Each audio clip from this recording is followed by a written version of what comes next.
pensão alimentícia. Hoje temos a oportunidade de entrevistar a doutora Kátia Vita, especialista em direito das famílias, advogada, palestrante, fundadora do Instituto Kátia Vita, especialista em direito das famílias, alienação parental, uma excelente advogada, palestrante. Ela teve a oportunidade de comentar sobre pensão alimentícia em vários sites, vários meios de comunicação, Portal Léo Dias, Jornal Dia, e hoje temos a oportunidade, né, de tirar algumas dúvidas com a doutora. Doutora Kátia, a senhora, com a sua grande experiência, a senhora gostaria de falar quais são os principais direitos relacionados à pensão alimentícia, como funciona na prática, como é aplicado, qual a sua experiência, o que a senhora pode falar para a gente? Então, inicialmente, pela minha carreira e vários locais que eu já tive a oportunidade de conhecer, principalmente as pessoas, as famílias de baixa renda, ou aquela mulher, ou aquele homem, porque nós temos que começar a parar de falar que sempre a guarda fica com a mãe. Hoje nós temos vários casos em que o pai está assumindo esse papel, principalmente com a autoridade. Hoje a mãe trabalha, hoje a mãe faz curso, hoje a mãe tem outros objetivos na vida, e sim, o pai pode sim assumir essa guarda. Claro que, eu não sei como estão os dados hoje, mas eu acredito que 90% ainda seja a guarda da mãe. Tá? Então, inicialmente é importante informar que eu já tive assim, várias mães que às vezes vão ser, eu não quero cobrar esse valor do pai, porque eu não quero que ele também que ele visite a criança. Então é muito importante nós que somos do direito informar que dá uma informaçãozinha. O direito não é da mãe, o direito não é do pai, o direito é da criança. E esse direito é irrenunciável. Como é que eu vou renunciar a um direito que não é meu? Ou seja, vamos lá, eu tenho muitas condições e o pai do meu filho, ele não tem condições. Aquele valor vai ser mínimo. Não interessa o valor mínimo, foi o pai que você escolheu para o seu filho. Esse valor mínimo ele tem que pagar sim para a criança. O que você vai fazer com o dinheiro, se sobra na sua vida, ou se você muitas vezes só não quer porque você está com orgulho, você tem aquela mágoa, você acaba transferindo para o seu filho, esse direito não é seu, esse direito é da criança. Então, você pode ter todos os problemas com o seu marido, todos os problemas com a sua mulher, mas você sempre deve judicializar a pensão. Porque é difícil, uma relação, inicialmente, essa relação às vezes ela é muito saudável, vamos separar, eu gosto de você, vamos virar amizade, mas entram pessoas na vida dessa família, né? E às vezes vai entrar uma mulher que vai começar a orientar essa pessoa para não pagar a pensão, vai orientar um homem que, olha, você está ajudando, você não deve, ela está gastando com a academia. Então, se já tiver na justiça, acabou o papo, eu tenho aquele dever de pagar e pronto. É sobre isso. Doutora, como funciona na prática o processo de pensão alimentícia? É necessário um advogado? As pessoas de baixa renda conseguem procurar a defensoria pública? Com a sua prática, com a sua experiência? Como funciona? Então, quando alguém chega e fala para mim assim, doutora Kátia, eu não busquei meus direitos porque eu não tenho advogado. Isso não acontece porque nós temos a oportunidade da defensoria pública. Claro que você não vai chegar no escritório da advocacia como você não vai chegar da mesma forma que você chega no escritório da advocacia. Tem as suas burocracias, tem uma fila, mas o importante é você, mulher, homem, reagir. O importante é você buscar os seus direitos. Porque na minha caminhada eu vejo pessoas ali com 1 ano, 2 anos, 3 anos de separado, sem ter às vezes contato com o pai, contato com a mãe, sem receber a pensão alimentícia. A justiça, ela não vai bater a sua porta. Você tem que até a justiça para você ter o seu direito. Muitas pessoas reclamam assim, a justiça não vale nada, a justiça aqui no Brasil, ela não funciona. Ela funciona assim, desde que você vá até atrás, você vai atrás dos seus direitos. Ficar na inércia, ficar esperando o juiz bater na sua porta, não vai acontecer. Então, muitas pessoas, eu também encontro muitas pessoas falando assim, doutor, eu fiquei com peninha porque ele está desempregado. Doutor, ele está vendendo isso, vendendo aquilo. Dana, sim, você não tem que se preocupar com ele. Você tem que se preocupar com o seu filho. Ele não escolheu ter filho? Ele vai ter que assumir. Ela não escolheu ter filho? Ela vai ter que assumir. Eu vejo muitos pais também, eu sou defensora da mulher, mas eu não gosto de vitimismo. Eu vejo muitos homens assumindo a guarda e não pedindo ajuda a essa mulher. Tem que pedir pensão. Os direitos são para todos. O dever da criação, o dever dos alimentos é pai e mãe, não é só para o pai, é para a mãe também. A mãe que não fica com o filho, o pai deve também judicializar e colocar tudo direitinho. Mudou minha vida, a criança vai para lá, vai, pode a justiça novamente e vai reverter essa guarda. Importante ressaltar que guarda compartilhada, hoje se fala muito na guarda compartilhada, né? Tem gente que chega lá no meu escritório e fala assim, doutor, eu quero mudar para a guarda compartilhada, porque eles pensam que na guarda compartilhada eles vão compartilhar os alimentos. Eles pensam que vão ali dar o dinheiro, dar o saco de laranja, não é nada disso. Guarda é guarda, pensão alimentícia é uma coisa, guarda é outra. Pensão você vai ser obrigatório a pagar quem fica com a pessoa por mais tempo, tá? E a pensão, a guarda compartilhada, você vai compartilhar tudo da criança, eu acho isso importantíssimo, tá? Eu via, né, muitas pessoas vão colocar naquele colégio, será que o pai só serve para pagar ou para participar?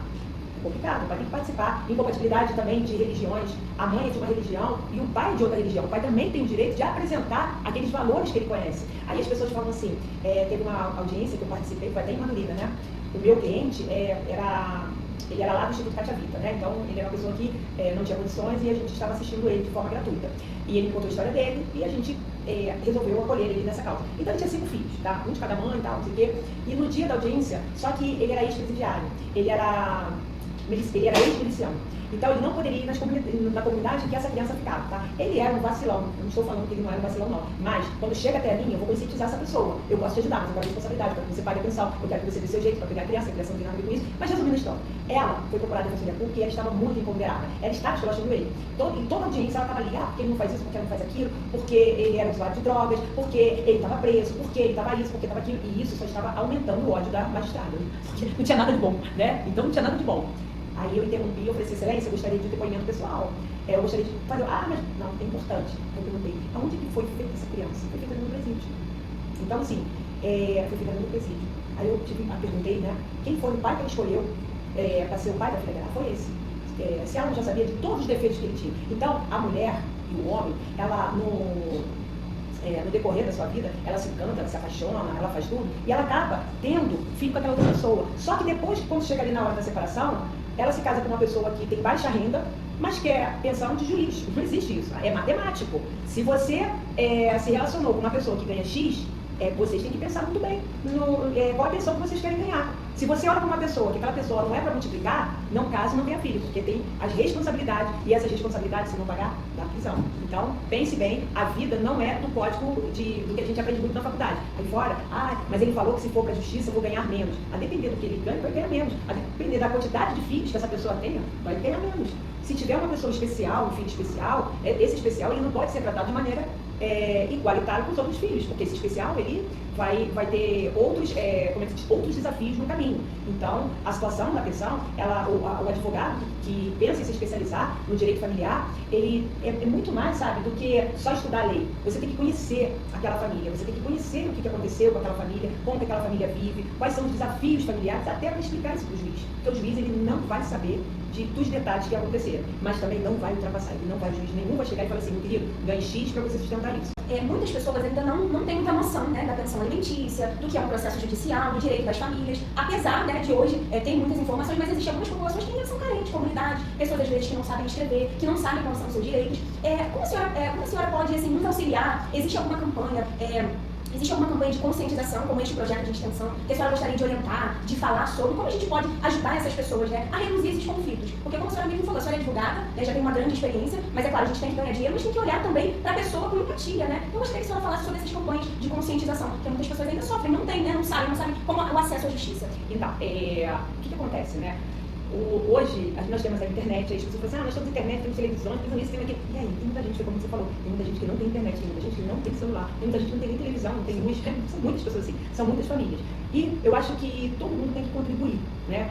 Quando chega em momentos de eleições, né, nós temos várias pessoas fazendo ações sociais, e tudo para ganhar voto, para pegar o cadastro lá e reverter em voto. Essa é a realidade. Mas quem vai fazer? Quem vai lá dar essas informações? Somos nós. É você na sua igreja, é você fazer um mutirão, os estagiários, são pessoas que conhecem para multiplicar esse conhecimento. É chegar para aquela pessoa que está ali, qual é o seu problema? Você está sofrendo violência doméstica? Você está isso, está faltando o que para você? Está faltando o que para o seu filho? Vamos tentar, vamos buscar, porque hoje as pessoas não sabem, mas tem muitas ações sociais dentro de comunidades, tem muita oportunidade dentro de comunidades. Então, eu acho que o que eu vejo que dá certo você pegar esses institutos que estão por aí para dar um acolhimento para essas pessoas. E vocês que estão iniciando no direito, vocês que vão se formar, vão ter a sua oportunidade, essa é a nossa missão. A nossa missão de ter a nossa profissão, não só aquela profissão para ganhar dinheiro, e sim para você acolher outras pessoas que não tiveram a mesma oportunidade que vocês estão tendo de estudar.